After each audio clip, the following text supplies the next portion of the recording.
Puspita Raja Herbal. Salam sehat alami. Bahas bagi-bagi resep Hasan Sabila. Biasanya sih ada 3 resep. Nah, kali ini ada berapa kira-kira? Yuk segera kita akan bergabung dengan beliau, Bang AS. Halo Bang AS. Halo Nya. Tentunya kita akan berbicara resep yang berbeda. Pada kali ini kita akan berbicara tentang kumis kucing ya. Apa manfaat dari kumis kucing? Karena satu daun ini salah satu bagian dari resep untuk asam urat. Maka pada siang hari ini ternyata daun kumis kucing bukan saja bisa dibuat untuk daun asam urat, obat asam urat, tapi bisa kita buat dengan penyakit-penyakit yang lain. Mari semua fan Hasan Sabila, kita mendengarkan dan kita belajar kembali bahwa tumbuh-tumbuhan adalah bagian dari kehidupan manusia. Tumbuh-tumbuhan menjadi kesehatan manusia. Tumbuh-tumbuhan menjadi penentu kehidupan manusia di dunia ini. Kenapa saya mengatakan seperti itu? Tanpa adanya tumbuh-tumbuhan di dunia ini seperti beras, sayur, buah, maka manusia tidak sanggup untuk hidup. Katakanlah beras dibuat sintetis, beras palsu dengan rekayasa manusia, sayur palsu dengan rekayasa manusia, buah palsu dengan rekayasa manusia, maka manusia tidak pernah umurnya panjang. Sejak bayi dia sudah diajari dengan senyawa-senyawa palsu atau sintetis atau senyawa kimia disebut yang direkayasa oleh manusia, maka si bayi tidak akan hidup lama. Paling hidupnya hanya setahun meninggal. Kenapa manusia itu bisa umurnya panjang? Karena di dalam kehidupan manusia ini dilengkapi dengan banyaknya alam yang memberi suplai terhadap kehidupan manusia. Suplai apa itu? Udara.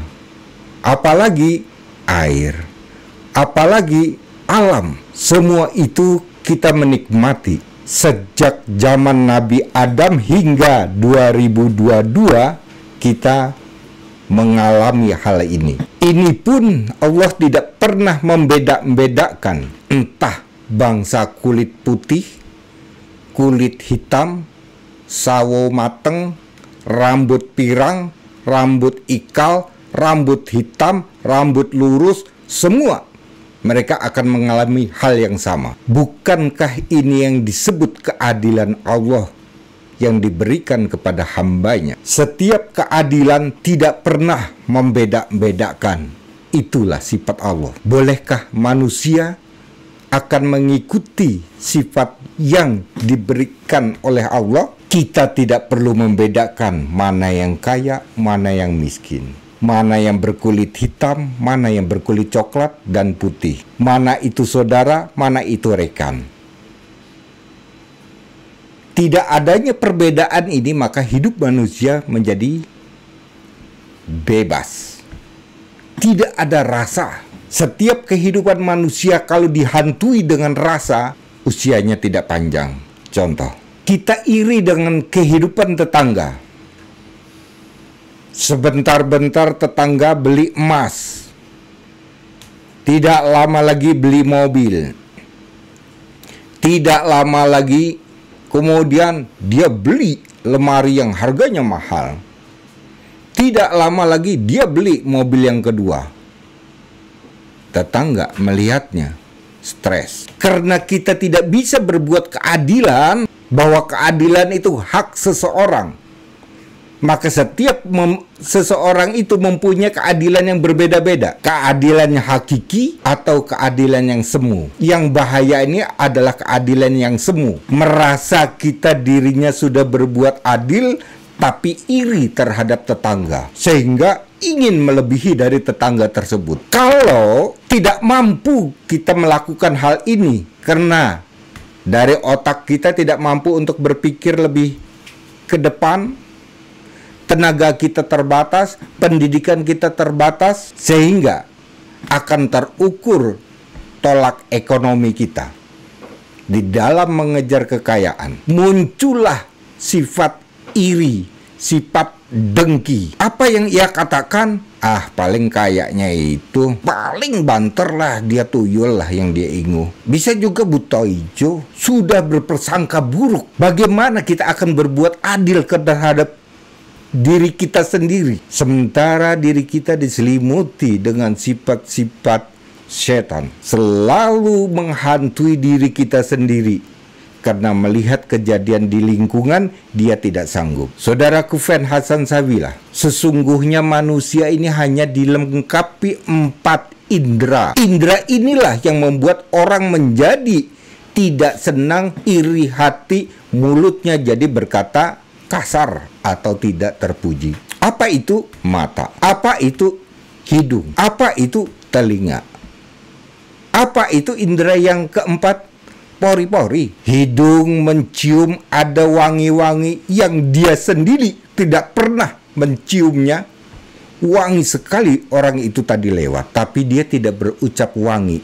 Alah, baunya kayak peceran. Di dasar dirinya, hatinya, pikirannya sudah busuk. Begitu dia melihat ada orang lewat pakai mobil mewah, juga paling itu utang, kalau enggak korupsi uang negara juga. Begitu dia mendengar ada suara, kebetulan orang itu bercerita, omongnya tinggi, paling hanya omong doang. Selalu dia menghantui dirinya sendiri. Ini membuat dirinya menjadi tidak bebas dan tidak merdeka. Apakah ketidakbebasan dan ketidakmerdekaan ini akan menyalahkan Allah? Allah tidak adil terhadap diri saya.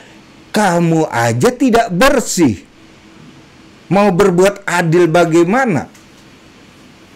Bersihkan dulu pikiran kamu dan hati kamu, sehingga kamu bisa akan melangkah melebihi dari seseorang. Kecerdasan itu akan muncul dari kebersihan hati. Kecerdasan itu akan muncul dari gen orang tua.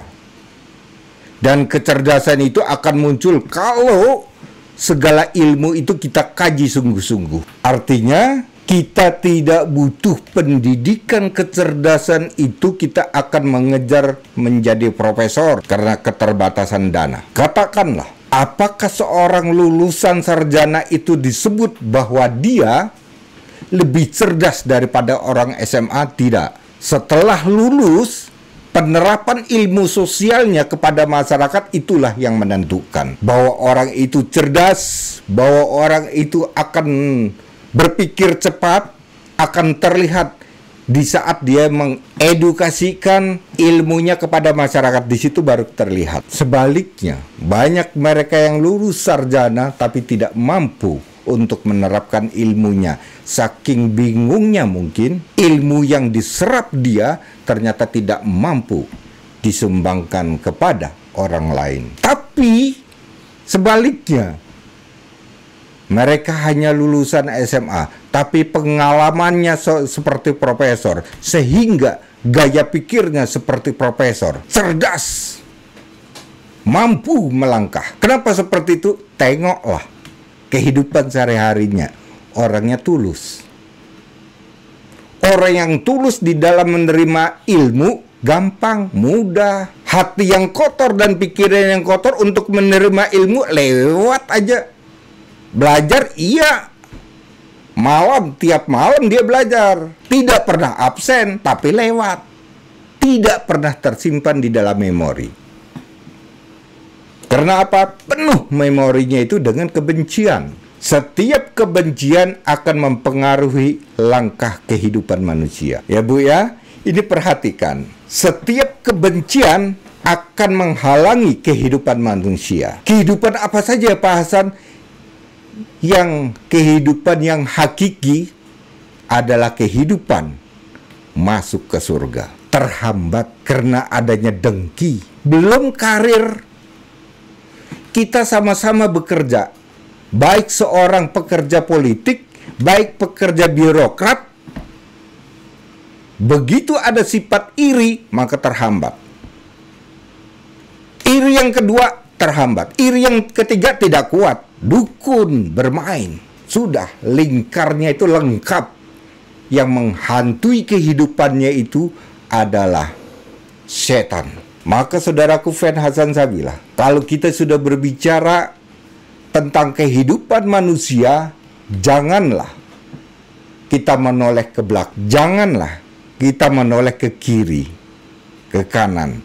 Tengoklah di depan kita. Ada apa di depan kita, itu menjadi pelajaran contoh. Ada orang miskin, sakit, masuk di dalam memori kita. Orang ini kok sakit ya? Kok tidak punya uang lah? Itu adalah pelajaran bagi kita. Apa yang akan kita lakukan sebagai orang yang beriman? Apakah orang seperti itu akan kita siram dengan air panas? Apakah orang seperti itu kita abaikan begitu saja? Saat kita melihat, kita membawa apa? Membawa dompet, dompetnya uang, uangnya itu kasihkan. Itu adalah pelajaran keimanan untuk menuju dunia akhir. Kasus yang kedua, ada orang menangis ketika itu kita ada di dalam toko, katakanlah begitu. Yang menangis ini minta dibelikan jilbab kepada orang tuanya. Kemudian orang tuanya begitu tanya kepada pelayan toko, "Mbak, harga jilbab ini berapa ya harganya?" 80.000 Pak. Waduh, saya hanya bawa 20. Kita mendengar, telinga kita mendengar. Ini adalah ujian, telinga kamu dipakai untuk apa? Apakah orang seperti itu akan lari begitu saja? Akhirnya dia tidak bisa memberikan jilbab kepada anaknya, padahal itu untuk menutup aurat. Kita yang kelebihan harta, kenapa kita tutup telinga? Kenapa kita tutup mata? Itu adalah semuanya itu ujian yang diberikan oleh Allah. Telinga sebagai pendengaran, mata melihat kejadian. Apakah kita harus diam saja? Panggilan iman. Datanglah orang tersebut yang mendengar dan melihat, datang ke kasir. "Mbak, berikanlah jilbab itu. Jangan sampai saya yang membayar ini, dia tahu." Begitu dibayar 80.000, dia lari. Dipanggillah oleh kasir tersebut, "Bapak, ini untuk putranya. Jilbab ini diberikan oleh orang itu." Ketika dia melihat orang itu sudah tiada di situ. Mulia. Apakah rezeki kita berkurang? Tidak. Esok harinya dia akan mendapatkan proyek. Gara-gara jilbab satu. Mendapatkan proyek 70 kali lipat. Bayangkan ini. Yang tidak diduga-duga. Atas ujian Allah. Itulah janji Allah. Memberikan dengan ikhlas tanpa ada orang yang tahu, maka akan dilipatkan 70 kali keuntungan. Apakah kita kurang? Saudaraku fan Hasan Sabila, berbicara tentang kebaikan memang sulit, kecuali kita menyadari diri kita bahwa hidup, ya kalau sampai esok, bahwa hidup, ya kalau napas saya masih, ya hidup, ya kalau ruh saya ini tidak diambil sama Allah. Karena kita sifatnya hanya pinjam. Untuk hidup di dunia ini kita kontrak sama Allah. Selama manusia itu hidup dipinjami ruh itu. Habis kontraknya diambil lagi. Namanya habis kontrak, serahkan kunci, habis. Itulah akhir kehidupan manusia. Siapa yang tahu? Tidak ada yang tahu. Saudaraku fan Hasan Sabila, mari kita mengkaji bahwa kehidupan manusia butuh dengan tumbuh-tumbuhan. Tumbuh-tumbuhan yang akan kita bahas tentang kumis kucing. Ini adalah tumbuh-tumbuhan yang diciptakan oleh Allah, bukan Hasan Sabila. Hasan Sabila lahir di bumi Indonesia ini sudah ada kumis kucing. Kapan itu tumbuhnya tidak ada yang tahu. Boleh bertanya kepada seorang profesor tumbuh-tumbuhan, "Wahai profesor, kapan tumbuhnya, munculnya daun kumis kucing?" Maka profesor yang tanya ini gila atau memang pertanyaan? Kalau memang ini gila, kenapa harus saya jawab? Tapi kalau itu bertanya serius, mana datanya? Kapan saya mendapatkan lahirnya daun kumis kucing di dunia ini pada tahun mana ada? Tidak ada itu, Bang. Yang berarti kalau manusia tidak mengetahui, ini adalah yang menanam dan yang memberikan kehidupan di dunia ini adalah Allah. Satu-satunya itu. Kenapa kita tidak bertanya, wahai Menteri Kelautan, kenapa di laut itu ada ikan? Menteri akan jawab apa? Sejak menteri itu hidup menginjak bumi, itu sudah ada. Sejak Nabi Adam sudah ada. Apakah dia akan menjawab, itulah, selama saya jadi menteri, saya kasih ikan di lautan? Bohong. Itu sudah ada sejak dulu. Itulah kebesaran Allah. Kita dicukupi kesehatan kita. Ada ikan, ada tumbuh-tumbuhan, ada air. Kita kembali lagi pada daun kumis kucing. Daun kumis kucing ini yang terkenal dia adalah mempunyai senyawa-senyawa aktif. Salah satu senyawanya adalah sinensetin. Artinya ini bisa anti radang. Kemarin kan saya membahas asam urat disebut juga radang sendi. Ya inilah yang saya sebut daun kumis kucing. Tapi bisakah untuk radang ginjal? Bisa, karena dia manfaatnya bisa untuk gangguan ginjal dan kandung kemih. Nanti bisa kita padukan ya Bapak Ibu ya. Terus kemudian dia mempunyai fenolik. Artinya di situ kalau terjadi radang kemudian pembengkakan, berarti dikasih dengan daun kumis kucing bersama dengan daun kepal, dia kempes. Jadi nanti kita membahas ini daun kumis kucing ini bisa kita buat apa saja. Jadi manfaat dari daun kumis kucing selain dia untuk asam urat, dia bisa untuk anti radang, dia bisa untuk gangguan pada ginjal atau kotor, ginjal kotor Pak. Ginjal kotor itu tumpukan-tumpukan purin atau tumpukan kristal dari asam urat atau tumpukan gula bisa terbuang. Ya. Jadi daun kumis kucing. Kemudian daun kumis kucing ini juga dia bisa mengobati artritis. Artritis ini adalah radang sendi, sendi bengkak dan sebagainya. Kemudian dia bisa juga untuk kalau dikonsumsi terus-menerus ini bisa untuk merawat kulit, artinya kulit yang berkerut menjadi kencang kembali. Baik Bapak dan Ibu, kita akan membuat resep. Yang pertama adalah resep membersihkan ginjal. Membersihkan ginjal ini artinya begini Bu. Ginjal sudah bermasalah. Kreatin tinggi, ya. Kemudian urium tinggi. Albumin tinggi. Albumin itu adalah sisa-sisa sekresi dari obat-obatan kimia. Jadi ibu konsumsi obat itu tidak terbuang, dia hinggap di saringan ginjal, tidak akan terbuang selama bertahun-tahun. Albumin tinggi, kalau sudah albumin tinggi hati-hati. Ini kalau di di Gunung Merapi siaga 1, siaga 2, siaga 3. Ya, peringatan dini. Nah, kalau albumin tinggi, ini berarti kita sudah mulai jaga-jaga, sudah mulai memperingatkan diri kita. Artinya kita sudah bisa membatasi diri. Bagaimana kebiasaan kita minum konsumsi obat? Apa harus saya hentikan?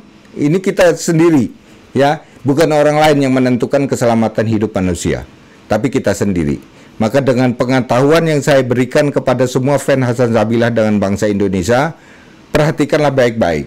Karena yang bisa menerima ya dan tidaknya, sehat dan tidaknya, ini dari akal kita dan diskusi keluarga. Ya, bukan orang lain. Orang lain masa bodoh. Lo mati bukan pikiran gue. Nggak ada kita hubungan saudara, lo mati-mati aja. Tapi yang menyelamatkan kehidupan kita adalah pikiran kita dan keluarga, diskusi keluarga. Ya, ini saya sering ingatkan kepada saudara-saudara. Kita membersihkan ginjal. Pakai apa? Pakai daun kumis kucing. Bagaimana caranya? Baiklah, ikuti Bang AS. Daun kumis kucing, ambil 12 lembar. Daun putri malu, secukupnya. Gempur batu 6 lembar. Daun beluntas 15 lembar. Setelah dicuci bersih, kemudian ambillah air 6 gelas, disisakan 3 gelas, diminum pagi, siang, dan sore. Ini sama saja kita membersihkan semua kotor-kotoran yang ada di ginjal, terutama bagi mereka yang mengkonsumsi banyaknya obat kimia yang sudah bertahun-tahun, maka dia bisa membersihkan agar albumin tidak naik. Karena albumin naik, ini akan mempengaruhi fungsi ginjal. Paham ya Bapak Ibu ya? Ini membersihkan semua kotor-kotoran sisa metabolisme yang tidak bisa terbuang oleh ginjal, maka dihancurkan. Kemudian dibuang melalui urin. Pasti yang akan menjadi pertanyaan kita adalah, Pak, tapi pipis saya itu lancar, Pak. Bahkan satu malam itu saya bisa 3 kali. Betul lancar. Apakah urin yang keluar itu membawa kotoran? Jangan-jangan air bersih yang keluar. Iya kan? Kita kan tidak tahu. Kalau dia membawa kotoran, berarti warna urinnya menjadi kotor. Itu bagus. Kuning. Berbuih. Itu bagus. Tapi kalau itu bersih, itu justru saya ragu. Jangan-jangan mineral yang ada di dalam keluar, padahal itu dibutuhkan oleh tubuh. Kenapa? Karena semua sumbatan ada di depan mulut ginjal. Tidak bisa menumpuk. Kotoran apa saja itu, gula ada di depan ginjal. Apalagi obat kimia. Apalagi kristal asam urat.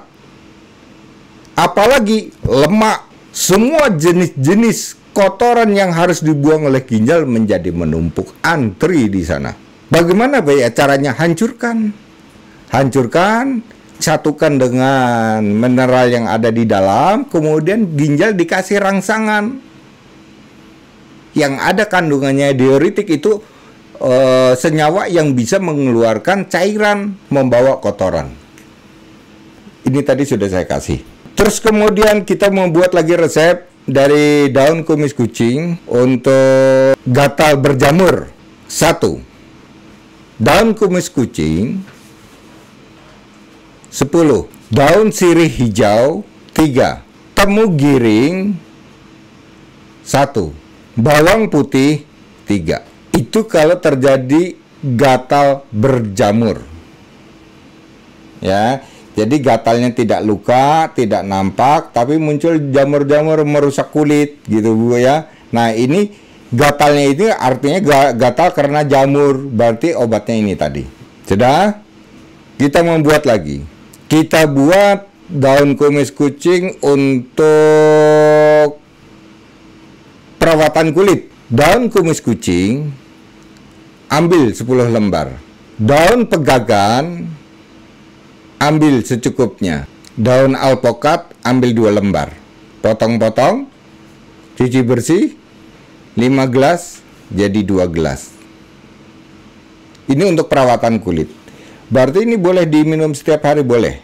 Selain dia menjaga agar kulit itu tidak lentur atau tidak kendor, maka ini bisa menjadi untuk kesehatan. Baik kesehatan diabetes, kesehatan hipertensi, gatal, atau terjadi keracunan atau detok di dalam darah, ini bisa menjaga. Itulah Ibu, 3 resep yang sudah saya berikan. Mudah-mudahan ini bermanfaat bagi kita semua. Dari daun kumis kucing sudah saya rangkai macam-macam penyakit ya. Maka semua ilmu Bang HS ini, kalau memang ini bisa diterapkan oleh bangsa Indonesia, alhamdulillah, berarti kita pandai di dalam mengobati. Maka bagi mereka yang tidak sempat mendengarkan radio, sampaikanlah kepada mereka yang membutuhkan. Sebab kita butuh ilmu sambung menyambung seperti rantai. Itulah yang disebut ilmu jariah. Terima kasih, saya Bang HS. Salam sehat alami. Puspita Raja Herbal. Kami tidak kemana-mana, tapi ada di mana-mana.